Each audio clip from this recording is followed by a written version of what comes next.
Evolution.org podcast coming your way, guys. This is number 339. We have a Q&A episode coming your way. Stevesmi here and Mr. Rick. What's up, buddy? Hey, what's up, Steve? What's up, guys? How's everybody doing out there?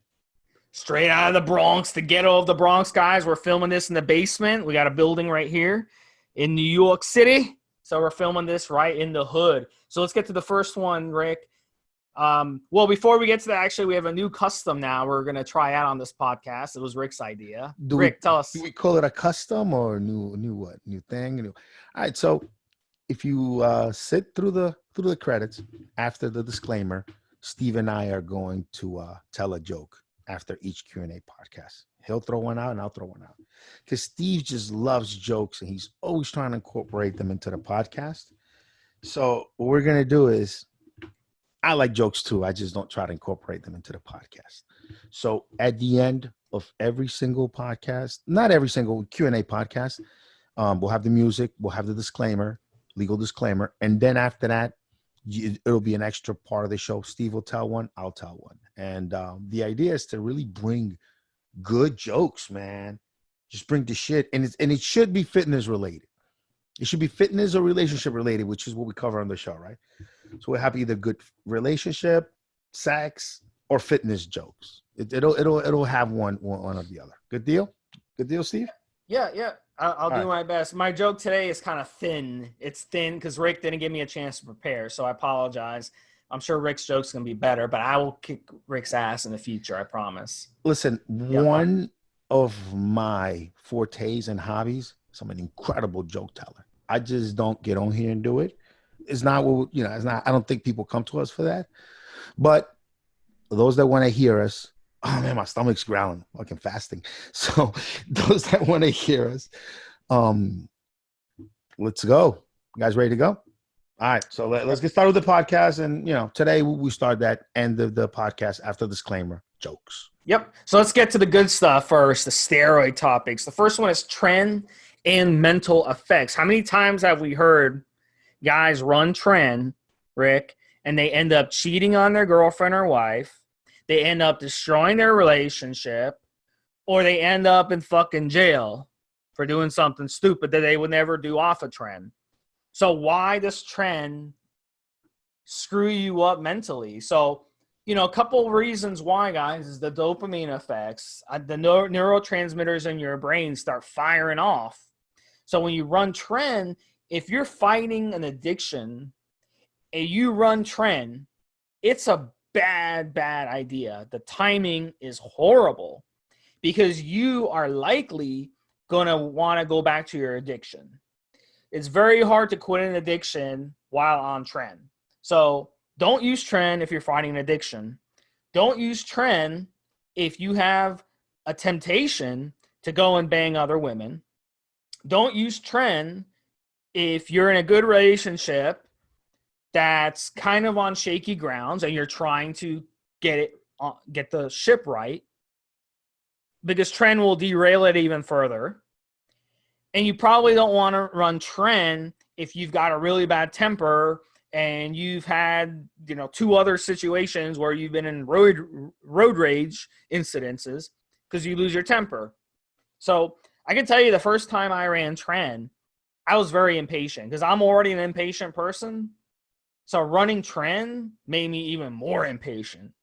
So like if I went to a restaurant and I was sitting there waiting for my food and the waitress took a long time to bring me my food, or she brought me my food and she screwed something up and didn't bring me what I was supposed to get, I would get pissed. I would become an asshole, because I was impatient. So, these are things that you're going to experience on tren that you wouldn't experience on different steroids. Rick, what are your thoughts on this? Like all androgens, Trenbolone will affect your brain. You have androgen receptors in the cells in your brain, and they're there to receive signals from the sex hormone. So obviously it's going to have an effect. When you have more testosterone in your system, if you're in a relationship, you want to stray more, you're more interested in spreading your seed. It's one of the things that happen when men get married and have kids and live with a female. Their testosterone levels naturally drop. Makes them less likely to stray, less aggressive around the weaker sex and the infants. It's just an evolutionary thing. When you raise your testosterone levels synthetically, basically raising your androgen levels synthetically using Trenbolone, obviously it's going to make you want to stray more. It's going to make you more confident. It's going to even give you a quicker temper, make you even think a bit less about consequences. It's just that little bit less. You know, it's maybe the difference between being in an argument with someone and being in front of their face to face. And when you're not under Trenbolone, you run through all the consequences in your mind of swinging on this guy. When you are on the Trenbolone, you might just throw that first punch. You know, you might just throw it. Not to say that Trenbolone will make you go out of your way to get into a face-to-face situation with someone to begin with. I'm not suggesting it changes your mind that drastically, like stimulants, amphetamines, cocaine, things like that would. But if you did happen to find yourself in that situation, if you did happen to unavoidably be, face-to-face with another male and it got heated, chances are on trend, you might swing when you might not otherwise. And even same thing with a female. You know, if a female's being receptive, even if you have a relationship, maybe children at home, when you're on the Trenbolone, you might be more likely to take those 2 or 3 steps over and say, hey, what's up? When, if not being on the trend, you see her looking at you and you're like, it's a lot of trouble. I got wifey, I got the babies. Let me just walk my ass on. It's not to say that you take Trenbolone again and then you're going to go out specifically looking for women. No, not that. Doesn't make you that crazy. But while on the Trenbolone, you might just, again, take those 2 or 3 steps if the situation presented itself. If you're at that, if you're at Walmart shopping for the family and a scripper is on her day off, getting her stuff that she needs for the house, and you might just take those few extra steps over there and start chatting when on Trenbolone, then when not. So I've heard from people, Rick, that they've run trend and done some kinky stuff, like threesomes, swinging, all kinds of stuff that they never even thought about doing off a trend. So it's definitely the combination of those neurotransmitters in your brain firing off and those androgens making you basically not even think straight when it comes to your libido and the things you think. I can tell you I've lost every relationship I've been. I've actually sacrificed because of trend. I've basically being on trend has destroyed my relationships. So I've not ran trend in maybe 3 or 4 years now. And I feel like, I'm scared to run it now because I don't want to screw up my relationship. And I'll give you an example. I was at the beach yesterday and I saw this beautiful MILF. I mean, beautiful, beautiful. She was in her bikini. I mean, gorgeous. She had sand all over her. Beautiful, beautiful type of woman. Brunette, light skin. She had a little curves on her. Not the women you're into, Rick, but she had some the mom bod, And I was like, damn, she is gorgeous. But if I was on trend, I probably would have went up to her and talked to her, or maybe, got her number or something. But now, I'm not on trend. I got no desire to do it. I'm like, nah, it's not worth it. Like you said, it's not worth the aggravation. So, it's all about trend just completely changes the way you think, the way some of the things you do. So I don't know, man. I don't know. It's crazy. Anything else you want to add? you could probably look this up. There was a guy in Europe. I can't remember the country of it. I'm not going to Google this. So you guys could probably find it. He won a lawsuit against a major pharmaceutical company because he took some medication. I believe it was either anti-Parkinson's or anti-Alzheimer's medication, one of those two. And he went from being just a regular guy to being a homosexual sex addict gambler while he was taking this medication. What was it for seizures? Man, I can't remember. You guys are gonna have to Google that shit. But that makes sense. What you just said, the first thing you said before Alzheimer's, what you see, Parkinson's, right? Parkinson's. That makes sense because it's been shown that if you boost dopamine levels and you lower prolactin, that can actually help with Parkinson's. So that makes sense that running tren Yeah. throws off the dopamine and throws off the prolactin, and that caused him to have, get kinky. He got kinky. He started getting into the bisexuality and He started, was he crashed. I mean, just left his family, spent all of his retirement nest egg on gay male prostitutes and gambling, and then he got off the medication and looked back and said, "What the fuck was I doing?" Took the company to court, and he got paid apparently.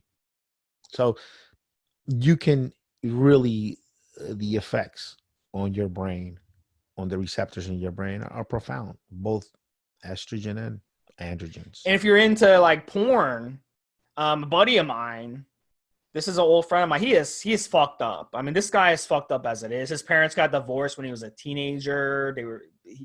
Obviously he saw abuse as a teenager. He saw his parents abusing each other. But this guy is fucked up. So he gets married, doesn't even bang his wife. He bangs his wife twice in 2 years. I'm like, dude, why'd you marry a girl who you're not even into?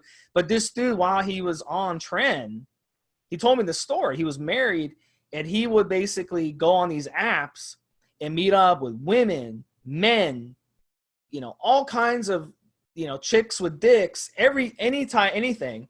And he would just had such a compulsion that he couldn't help himself. And his wife, she's so fucking stupid that she didn't even find out about this until her mom went on his email and saw all these emails from different men and women. And that's when he finally got busted. He ended up getting divorced.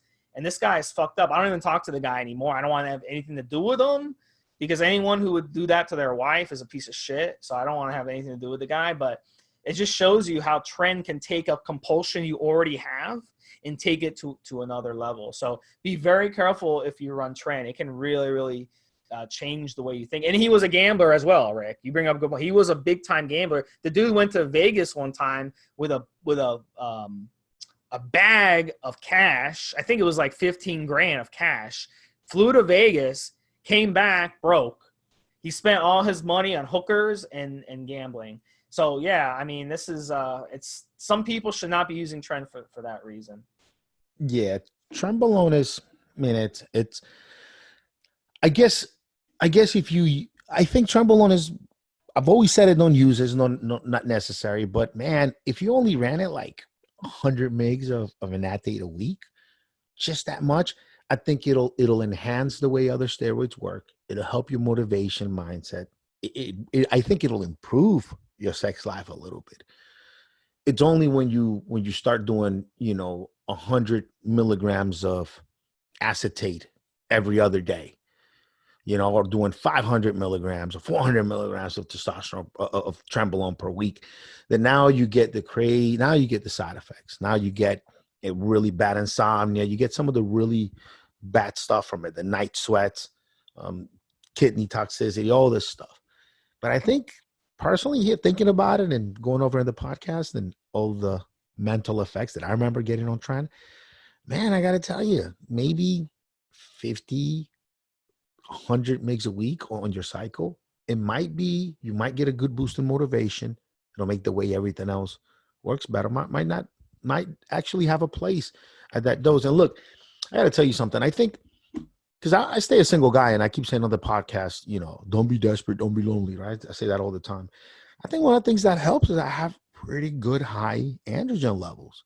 And whenever the thought might even cross my mind to get a little bit lonely, it just, the androgens made me think of the possibilities of the world and what's outside of my door when I step out of it, and just every good thing that the world has in store for me.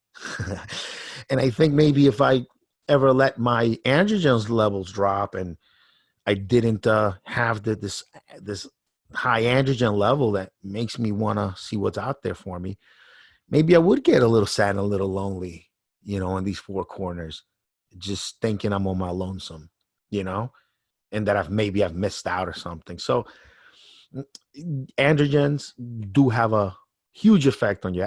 Just ask any guy who's in his 40s, 50s, and just got on TRT like a few months ago. And he'll tell you, man, he's walking around just feeling like shit, got on TRT, boom, feeling like a young man again, wanting to do shit, wanting to almost like you want to start your life over when you're in your 40s, 50s, never juiced, and then you go on TRT. And any of you guys listening to me know exactly what I'm talking about. If you went natural through that testosterone drop from 35 all the way to 45, 50, you know, once you got on that TRT and you got that little bit of testosterone in your system, change your life. Change your life. That same dose, you give that to a 21, 22, 23-year-old, he might say, hey, I got a little bloating, a little acne. I don't know if I notice much.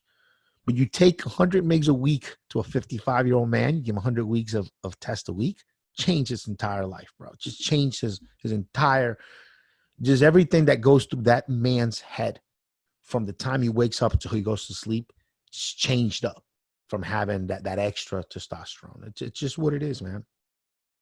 All right, so we're going to transition. We're going to talk another mental one, mental effects of high and low estrogen on cycle and PCT. So I'm going to bring in Rick early on this one. He's an expert on estrogen. He's dealt with gyno. But let me just first say your estrogen levels should be somewhere between maybe 12, 15, up until maybe 30, somewhere in there. You don't want it too high. If it's too high, you open yourself up to estrogenic side effects. You open yourself up to high blood pressure, water retention, bloating, gynecomastia, which are bitch tits, of course, side effects like that. But if it's too low, if you run a cycle and you hammer an AI and your estrogen levels dip under 10, under 5, almost to 0, now you're dealing with other side effects, mood changes. You might feel like a bitch, depression. Your libido is going to take a beating.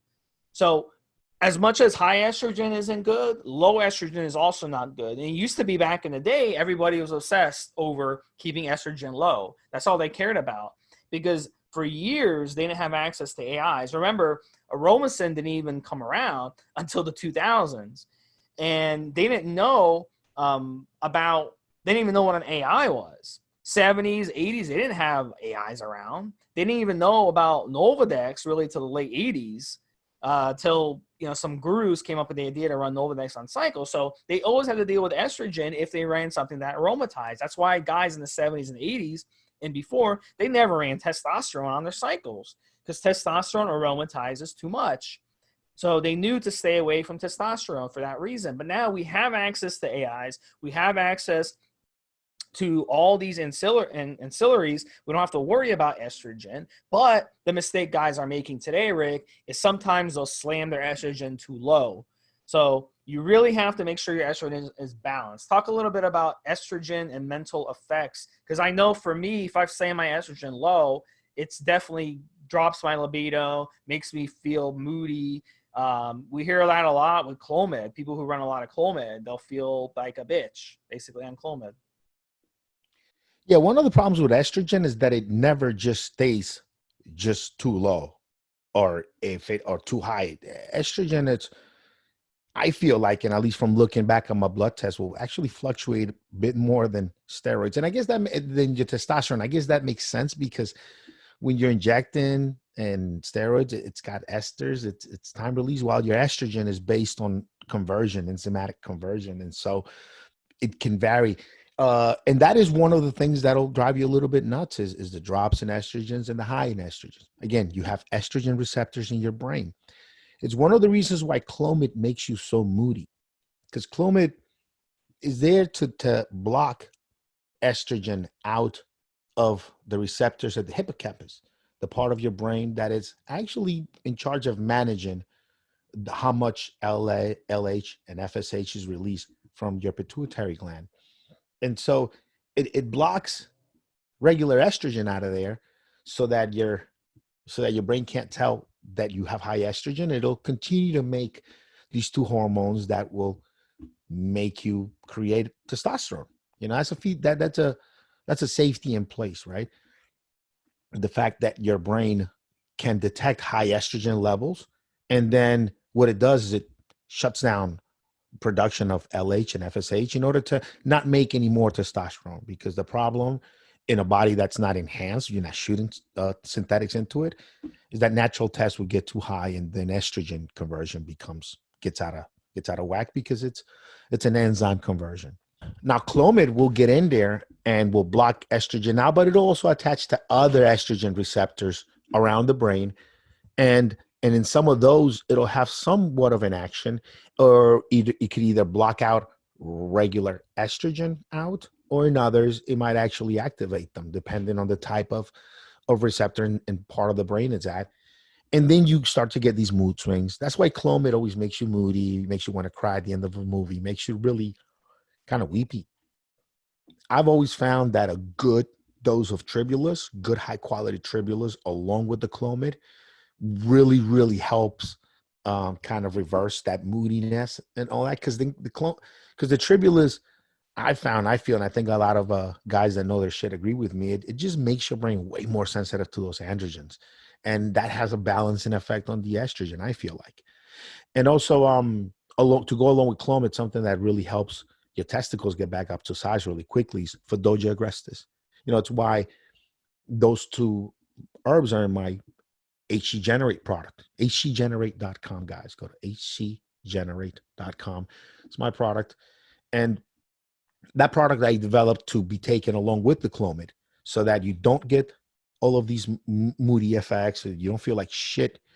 You stay motivated to go to the gym. You stay feeling great. Libido is not affected. And it helps your testicles get right back up to size. Semen volume gets right back up to normal while you're on it. And it does it in 3 to 5 days. It's meant to be taken along with the Clomid, because I've identified some of these issues at the very start when I started using steroids, and I used to use Clomid for post-cycle therapy along with HCG back in 2003, 2001, 2002. I started to have issues with the Clomid. I started to realize I had issues with the Clomid around 2001. And one of my first go-to things that I tried is I took Tribex from Biotest along with the Clomid, which was really good, high quality Bulgarian tribulus terrestre you could get from T-Nation back in the day. This is the year 2001. And I noticed, man, when I took that Tribex with the Clomid, felt so good on it. But the cycles where I didn't take the Tribex with it, I just didn't have it, didn't think I needed it. Man, I was so moody. So I even, as early on as, 21, 22, I started to realize, hey, man, wait a minute. Tribulus along with Clomid, good high quality tribulus does work. And then, a decade later, when I create my brand, obviously I'm using the same knowledge now to create that. So effects of estrogen in the brain are this is the reason Clomid does that to you, because of the different effects that estrogen has in your brain. And Clomid will also attach to those receptors. So I expanded the talk into Clomid because Steve is doing a great job of just talking about the estrogen, and that's good. I think just adding in a little bit of talking about Clomid, because Clomid is a selective estrogen receptor modulator. And this is estrogen that you're basically synthetic estrogen analogs kind of that you're putting into your system, that you're taking in. And that also has effects on your brain. Right, Steve? Yes, sir. That's good. That's a good explanation for sure. So let's get into sustanon. The third topic is sustanon. So basically sustanon, guys, I think a lot of people don't understand sustanon. They don't understand. Wait, where are you laughing? Where are you laughing? We could edit this out. You just went. Oh my god! I just did a whole Clomid episode on one of the questions, right? No. That's the way you looked at me. You're like, Rick is like, Rick's like, looks at me like, Steve, save me here. It's just funny. He gave me one of those looks. So, okay, so sustanon, I think the miscommunication with sustanon, guys don't understand. And I talked to my client about this, and sustanon is testosterone. It's 4 different esters of testosterone. It's 100 milligrams of the testosterone decanoate ester, or decanate, as some people call it. Then it's got testosterone isocaprate, 60 milligrams. And it's got testosterone phenylpropionate, 60 milligrams. And then testosterone propionate is 30 milligrams. But you see guys on forums always tell guys, I say 80% of guys on forums and social media, they'll tell people, what are they going to tell people, Rick? They always tell people, you got to run sustanon every other day because it's got prop in it. But they don't understand the way sustanon was designed. It was actually designed for TRT. You inject the full CC, 250 milligrams, infrequently, meaning you'd inject that 250 milligram CC once every 2 weeks or once every 3 weeks. And one ester picks up after another. So the propionate would kick in first, then the phenylpropionate would kick in, then the isocaproate will kick in, then the degonate, which is a 16 or 17-day half-life, will kick in. So they kick in, over time. And then as you inject it over time, it builds up in your system. And then after a couple months, it reaches peak level. So if you're on TRT long term, the benefit is you don't have to inject it more than once every 2 weeks or once every 3 weeks. And that's the way they run it in Britain when they do TRT. Now, if you're in the United States, they don't prescribe sustanon for TRT. They will typically prescribe either cypionate or enanthate. Okay, so that makes it simple. So really, sustanon, it's one of those things where I don't recommend it if you're running a short cycle. I'd only recommend if you're running an extremely long cycle, or you're blasting and cruising, or you want to do something different for TRT.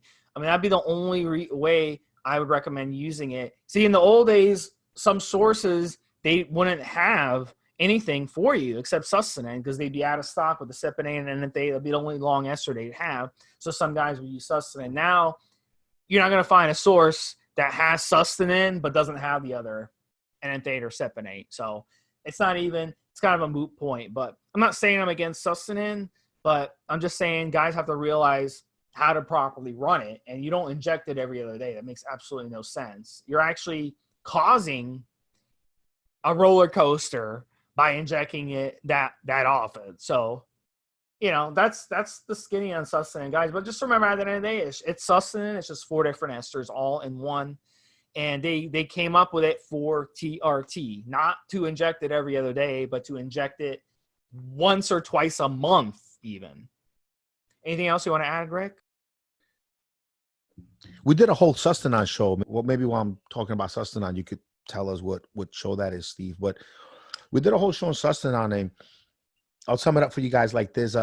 Sustanon is kind of not worth the money. If you're a steroid user and you're going to inject your testosterone every 3 days to every 7 days, it's just not worth it. It's more expensive than enanthate milligram per milligram, definitely more expensive than prop milligram per milligram. And the longer esters, we've already discussed on the podcast, you get less active steroid, because when they give you 100 milligrams of testosterone decanoate, let's say, they're weighing the whole thing. They're weighing the testosterone with the ester attached to it with always. And your body has to remove the ester before it can use the steroid. And so that weight of the ester is null. It doesn't build muscle. So you get a longer ester on it. It's more expensive. So let's say an ampule of 250 mgs of testosterone and enanthate will have maybe a little bit more active testosterone than a 250 mg amp of sustanon. And definitely 250 mgs of propionate will definitely have more active testosterone, because their propionate ester is really short, than sustanon. So price-wise, it's not worth it. Sustanon was just developed for guys who are going to go to their doctor or even shoot it themselves, the ready jecks, once, twice a month. It's good because if you're a TRT patient and man, your shot is due today, those last couple of days before the shot tend to feel that low testosterone. So if you shoot the sustanon, the propionate, the first short ester, hits you right away within the first few hours, actually starts to work. And then over the next few days, the other esters pick up. So it's great. And then 2 weeks in, the longer ester is picking up. And so you don't get that drop. That's great for testosterone replacement therapy, once a month, twice a month application. It's great for that. It's worth the money in that regard. But steroid users, shooting every 3 days, 7 days, absolutely no need. Waste of money. I guess because of the esters, it'll keep your testosterone levels more steady, more balanced. If you went and got a testosterone test every day at the same time, and you compare it over weeks, all of those tests, if you were on the sustanon, the number will stay way more steady than if you were on an enanthate, right?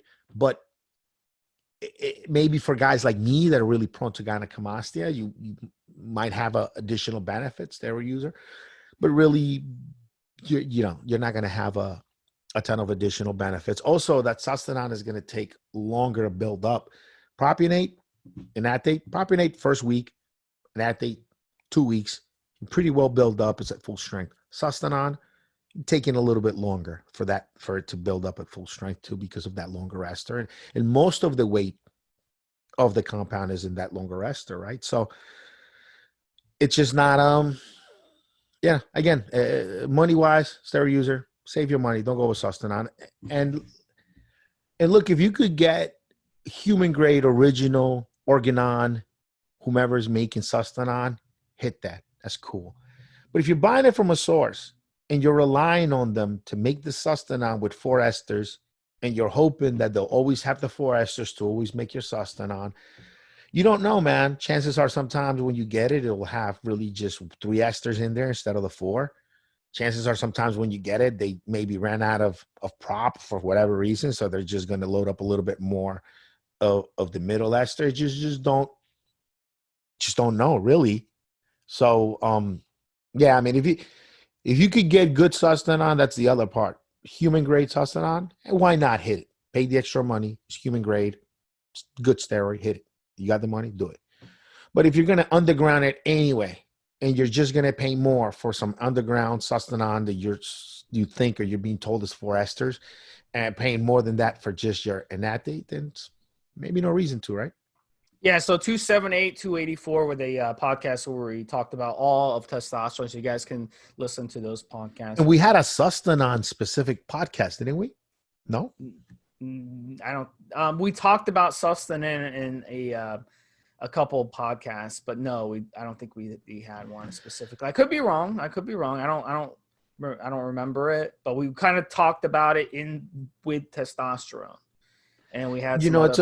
It's a good thing we've done here, Steve. The way we've structured the podcast, because we don't tie the content to current events. People can go and just binge listen to these, and since you don't feel like you're listening to something old, because we don't talk about the game or anything like that. I think it's pretty cool. A lot of people binge listen to the podcast. They're nice and short. So, it's funny. I think most people are willing to binge listen to 4 or 5 podcasts if they're about 30 minutes apiece. But that same person maybe won't sit through a 2.5-hour podcast, but they'll listen to 5 30-minute podcasts, which is pretty interesting. All right, guys. So the next one we're going to talk about is steroids after 55. And Nelson, I know you did a special podcast about over 55. Is that still going on, or did you guys stop it? Yes, it's still going on. Ageofmuscle.com. If you go to ageofmuscle.com, it'll forward you right to check out the podcast, and know that that's still going on. Some things had to get put on hold because, as you know, I moved the business and my life from Las Vegas over to New York. So everything slowed down just a little bit. I couldn't record podcasts for a couple of weeks. I mean, it got really complex. But now we're back in the game. We've got about 2 other episodes that are recorded, ready to go. And yeah, that's still going, man. Ageofmuscle.com. I think you guys are gonna, any of you bros out there that are aging bros, over 35, 40, 45, 50, all you guys are really going to enjoy this podcast and going on this journey with me and Nelson, and to just getting older and continuing to look good and perform good as we get into the higher age. I just turned 40 a couple of days ago. So definitely doing the podcast with Nelson every week really keeps me really motivated to now live the lifestyle, research all the new things that I need to research now, getting older. And it just really keeps me motivated to keep conscious of that as I'm getting older, it's harder to stay in shape. It's harder to build muscle. It's harder to burn fat. And you can't put as much in as different drugs as you can through your system. Everything is different. So it's a good thing, man. Yeah. So steroids after 55. So here's what I would say. I will start off with this, Steve. Definitely you need to be on TRT, testosterone replacement therapy. If you're 40, 45, and you're not on testosterone replacement therapy, then you need to be, because you can get your stuff legally, get good human grade stuff, nothing to worry about. I think for guys 55, just a little bit of testosterone is good enough to do what you need to do. which is just feel better, build muscle. I think you're good with just that. You don't need to get too fancy with anything else. But if you're going to add a little more strength, add a little bit more of anything. We just did our last podcast on estrogen. I think estrogen, along with testosterone for a 55-year-old guy, good. If you can just get on human grade testosterone and human growth hormone from the pharmacy at 55, fountain of youth. And then you throw maybe a little bit of estrogen and maybe a little bit of S4 here and there onto that mix, and you're good to go, man. You're going to be healing your body, reversing the clock in a lot of different ways. And you're good. That testosterone is going to increase your libido, give you more muscle mass, make it easier to burn fat, get your dick standing hard every morning, feel real good. That HGH is going to turn back the clock a little bit on your skin, even on your scalp a little bit. It's going to make it easier to burn fat. It's going to make your joints and everything just feel that much better. It's going to reverse the clock a little bit. And then you throw the estrogen. It's going to help your frame. It's going to build up your frame. Is going to help you repair old injuries. Yoga, good technique when you're lifting. And you're 55-year-old guy, you're good, man. What else on top of that? How about fasting? Absolutely. Yeah, absolutely. Fasting. Anti-aging. Fasting is the best thing for anti-aging. Fasting, dry fasting, wet, moderation in food moderation. Like eating huge meals isn't gonna fly anymore when you're over 55. Yeah, when you're over 50, you wanna start eating a little bit less. You want to start trying to wind down a little bit. And the same goes moderation with steroids. The best way to kill yourself over 55, the number one killer is heart disease. So how do you get heart disease? How do you screw up your prostate? In the process as well, abuse steroids. So you're really over 55. You're not going to be able to run the same type of cycles you were running at 35. And this is something I discussed with Nelson on the first episode of the podcast, funny enough. Going into 40, I've been dabbling and using steroids, SARMs, research chems, peptides, one way or another. Even just testing them out sometimes, supplements, for about 20 years. So I put a lot of stuff through my body. So now going into 40, I'm going into 40, having put a lot of shit through my body. Not as much as a competitor would to get on stage, a couple of times a year. I really put a lot of shit through my body then. But no, just enough to where like, okay, it's something to think about. If you're 50, 55, 45, and you've never done steroids before, it's actually not, I personally think you maybe don't have a ton of stuff to worry about. You don't have this residual toxicity, this residual things that come with the use over the years. You're starting off, besides what your normal living would have brought you to this point, you're starting off pretty fresh as far as what your body has gone through. So just something to think about. What Steve says is right. But I think, for example, another guy that's 40 and's never used steroids, his body might have less of a chance of developing problems than maybe mine's, if genetics being the same, right? Than maybe mine's, because it's been 20 years since I've been shooting something at least for a few weeks out of the year. So, all right, guys. So last topic, let's hit this, Rick. Training and dating in COVID. So I'm gonna let you rant about this because you just moved, and not only dealing with COVID, but also dealing with the move. Moving is a pain in the ass as it is, because you have to take time away from training. You have to move your shit. You get shit lost. You get shit stolen. You got to find a new gym. You got to cancel your old gym membership and hope they don't keep billing you. So sometimes you end up having to fight with them. It's just a huge pain in the ass. So, you've been kind of upset lately. I've noticed you haven't been too happy lately.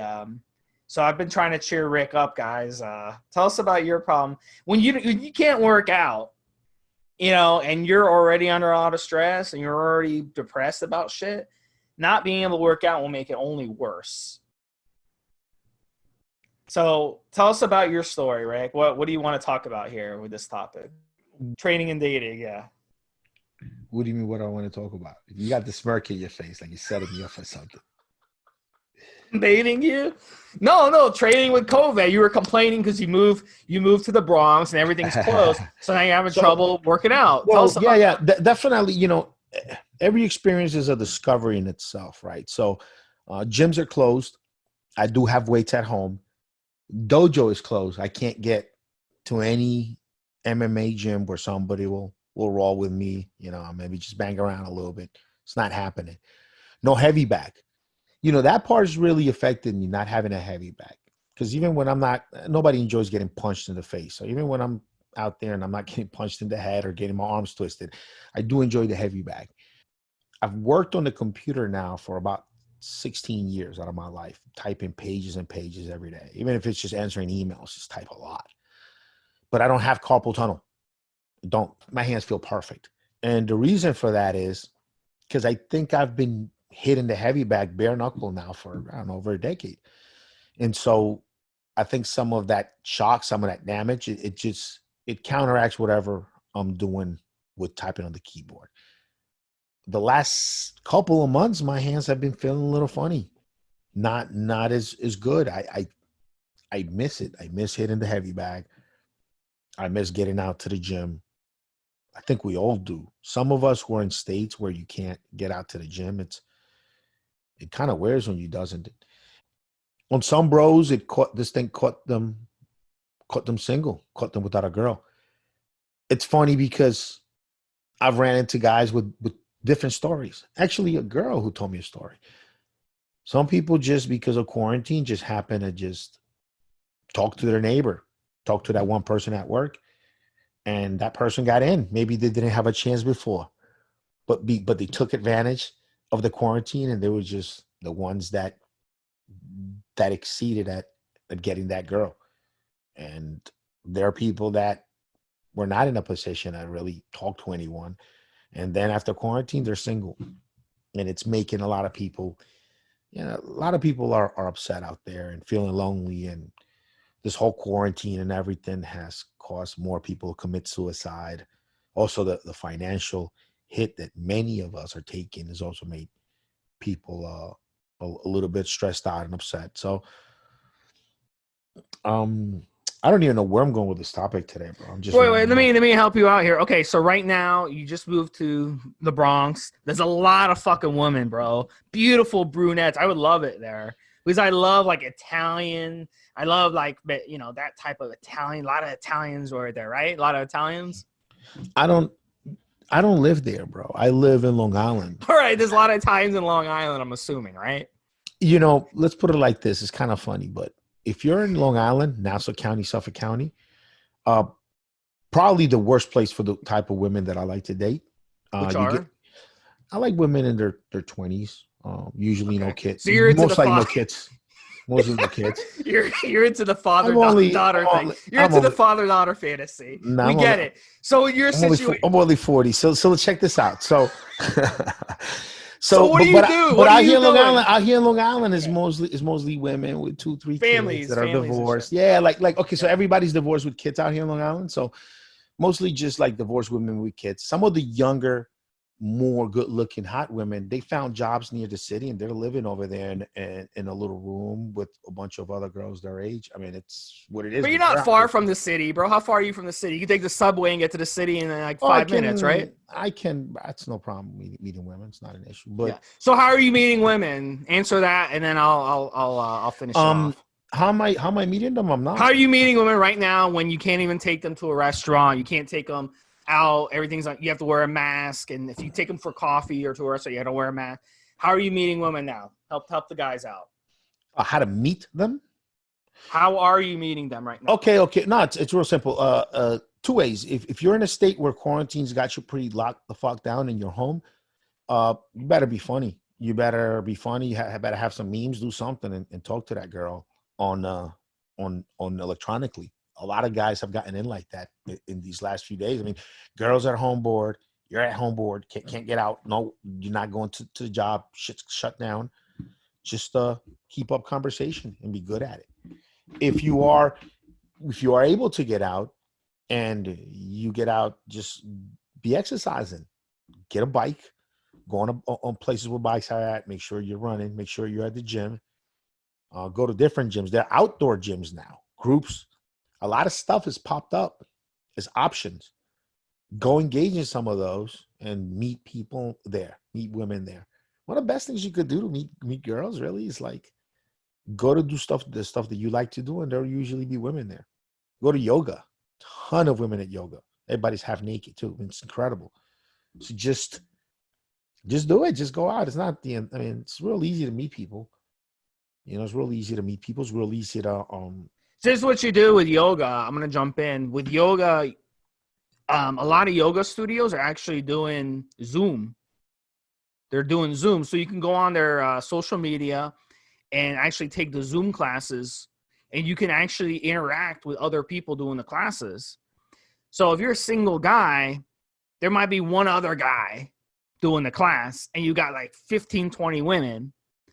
And then you can go on their social media and see, you know, is she married? Does she have a boyfriend? Is she single? Is she looking? You know, is she dating? You can see what kind of girl this, and then you can kind of get to know her that way. And then when they reopen the studio and you can go in person, then you can be like, hey, yeah, remember me? Yeah, I saw you post on there, blah, blah. They'll see your post, you know, post here and there. Don't be a creep. Don't be stalking. Then when you can meet her in person, you can befriend her. And then after, you know, a couple classes, be like, hey, you know, she's single, right? She knows you're single. No funny business going on.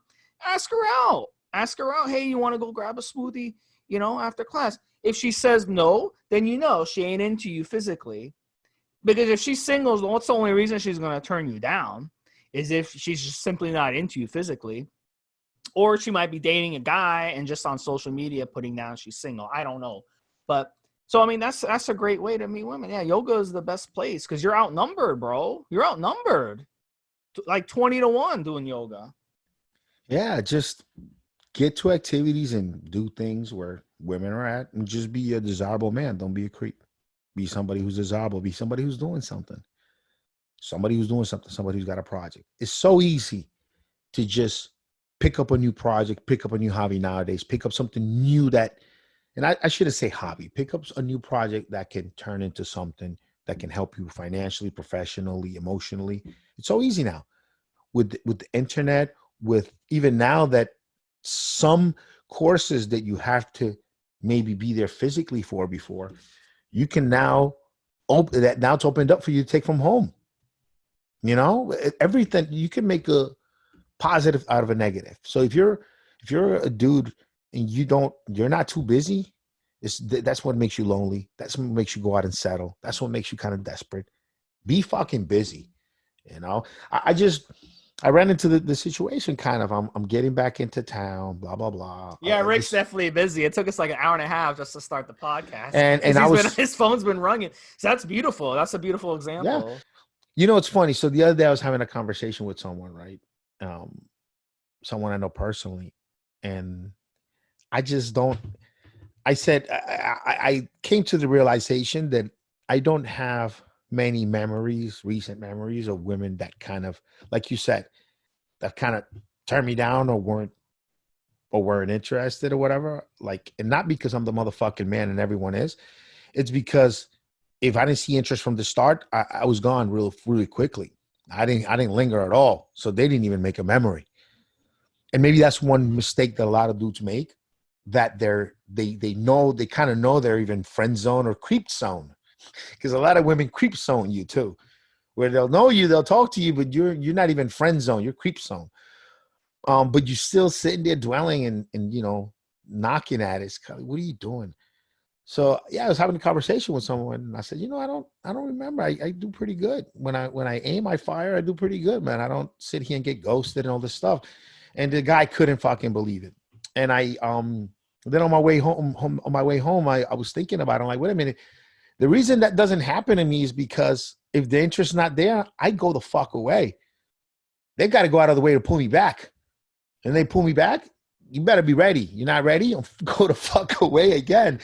And I don't do this consciously. I don't sit there and build myself up to go away. I'm just busy. I just got shit to fucking do. So if you live that and you do it that way, then it just happens. You know what I mean? Things just kind of, If you're a dude there and you're developing, or you've developed all these memories of getting all turned down, going cold, don't answer, you lingering around too long. You should have forgotten about that person long ago before you have all these rejection stories. Like, you just got to move the fuck on. And the quicker you move on, the quicker you run across someone who is interested, right? That's what it is. What do you think, Steve?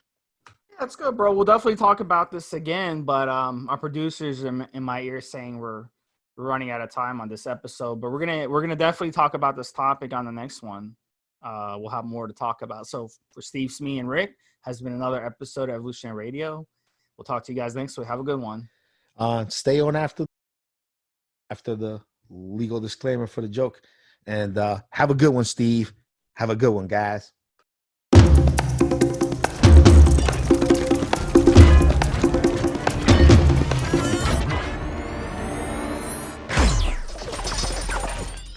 Guys, this is the required legal disclaimer. We are only sharing our experience from years of steroid use. We are not doctors, and none of what we say should be regarded as medical advice. Always check with your doctor before taking any drugs or starting any training program. All right, so I'll just clip in the joke at the end of the show. So you want to go first? Or? All right, guys. So here's my first joke. It's Rick kind of hit me at the last minute with coming up with a joke, but this is a joke I haven't had the chance to bait Rick on this podcast. So I guess I'll tell it around. So this guy, he walks into the tattoo parlor, and he decides to get his penis tattooed. One side of his penis says yes, one side says no. So when he got home that night, he was so excited, he took down his pants in front of his girlfriend, and he shows her, his new tattoo. And he goes, "What do you think, honey?" So she comes back and she says, "You tell me how to cook. You tell me how to clean. You tell me how to do the laundry. And now you're going to put words in my mouth?" So then he goes and he basically That's a good one. bangs her. That's a nice one. You're going to put words in my mouth. That's a nice one. Yeah.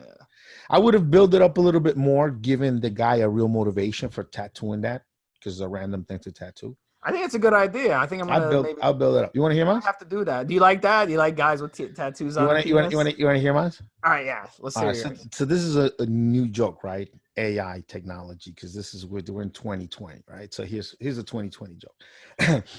So two guys are at the gym in the squash court, just hitting it back and forth. One of the guys goes, "Oh man, my elbow's been killing me, bro. I think I need to get out to a chiro, a doctor or something." And the guy goes, "Listen, before you waste all of your time and go pay that deductible, for $10, there's an AI doctor machine at the 24-hour pharmacy. Just go there, submit a urine sample into the machine, and it'll tell you exactly what's wrong with you and what treatment you need. It'll even push out a prescription if you need it." The guy goes, "Incredible. I don't believe it." He goes, "Bro, it's 2020, man. AI. Go hit it." Guy goes to the pharmacy, goes into the bathroom with the cup, puts the pee in, puts it in the machine, $10. Machine starts making noise, boop, boop, boop, boop, boop, boop, and prints out a sheet. Says, "You have tennis elbow. Rest and avoid activities that aggravate elbow pain for 3 to 4 weeks. Apply ice or cold pack for 15 minutes, 3 to 4 times per day. Dip your elbow in warm water and Epsom salt twice per day for 15 minutes each time, and you'll feel improvement within a week or two." Guy was blown away. He couldn't fucking believe it. This machine had just diagnosed his tennis elbow with just a urine sample. So he grabbed another extra cup out of the machine, fucking went home. Said, honey, could you just pee a little bit into this cup?" Threw a little bit of his wife's pee in there. He says, I'm gonna fuck this machine up. You'll see. Then he goes up to his daughter, says, "Honey, I need you to put a little bit of pee in this cup." Daughter pees in the cup. Then he goes and dog is not ready to pee yet. So he says, "You know what? Fuck the dog. He's not ready to pee. I'm gonna grab a little piece of steak. I'm gonna grab a little bit of dog poop from the yard, and I'm gonna put it in the cup."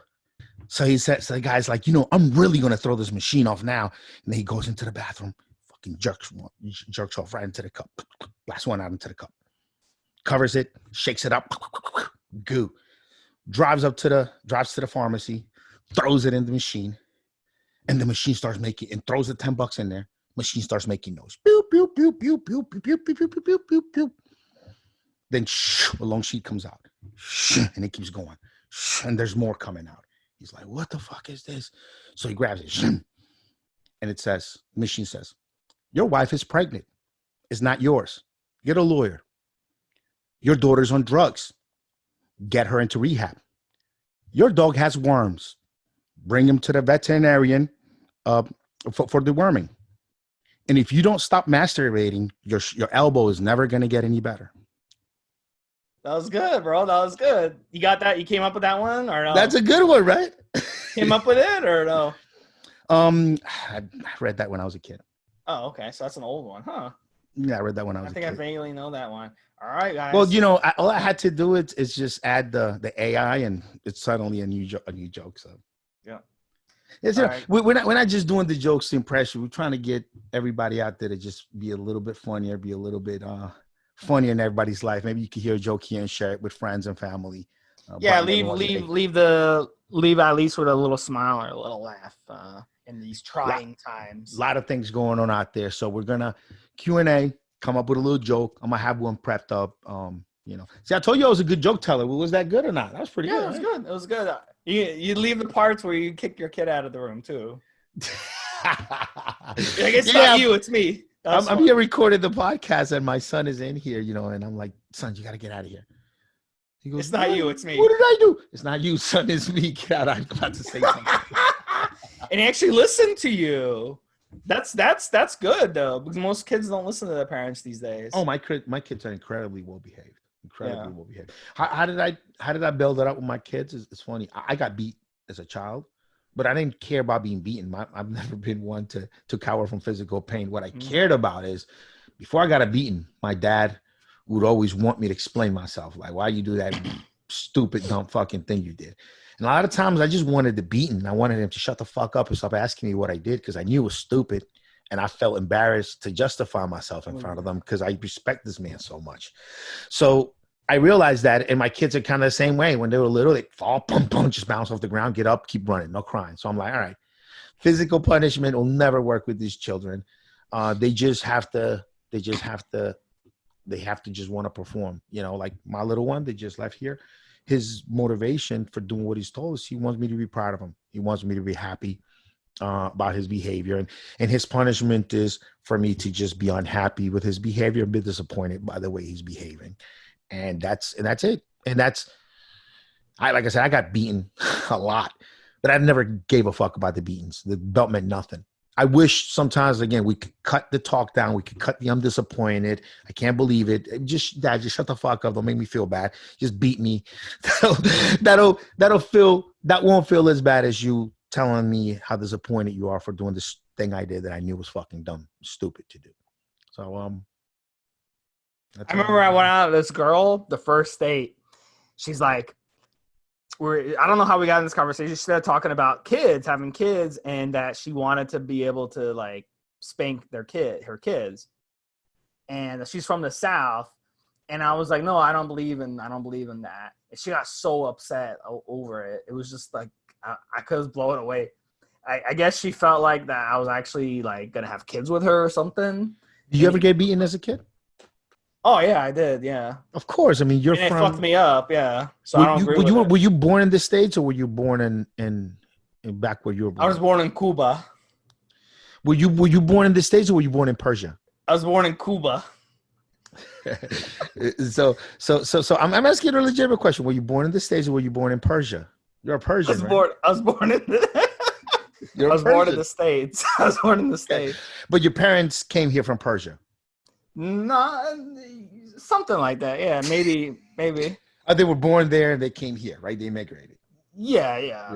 Now, see, I came here I came here when I was 9. My parents brought me over here, but your parents, old school. No, I mean, look, I'm not against physical punishment.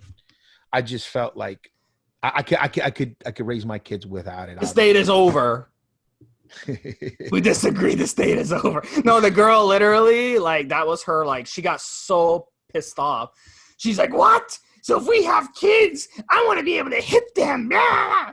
Oh my God, I was just blown away. Like these girls actually think if you go on a date, it means the guy actually wants to have kids with you. It's Look, kind of, it's here's fascinating. here's the thing. Here's how I feel about physical punishment in that regard. There could be a time. Thank God it hasn't happened to me with my kids, but there could be a time where you just have to slap the fuck out of them, like real literally, like it could happen. You know what I mean? But you just don't let it come to that. But if your kid ever brings you to the point where you have to slap the fuck out of them, you just got to do it. We're not having kids, right? That's it. You know, you just We're got not to do having it. kids. We are not having kids. What I don't agree with is like this. Oh, when we get home, you're gonna like when Dad gets home, I'm getting a spanking, and you know that's not good. But if you're at the spot, if you're at the moment, if you're at the motherfucking Walmart, okay, if you're on the street, you know, and this child is like throwing himself on the ground, and you like can't get him any place, can't go anywhere with him. Yeah, you grab him by the arm, you fucking spank the shit out of him. They'll walk.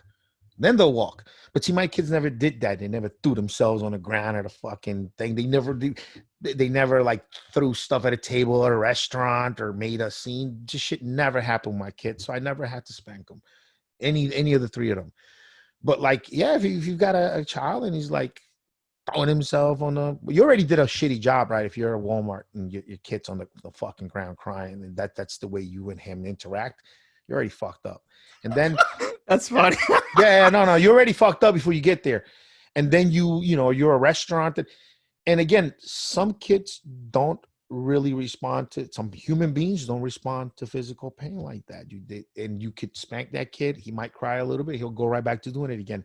What the kid should care about is disappointing you. What the kid should care about is living up to a standard, create a standard for him that he's got to live up to. And he's, grandmas and TTs and your favorite kid, because he lives up to the standard, and kid gets up every day to live up to that standard, because that's how love comes from the families for him to be this great little guy.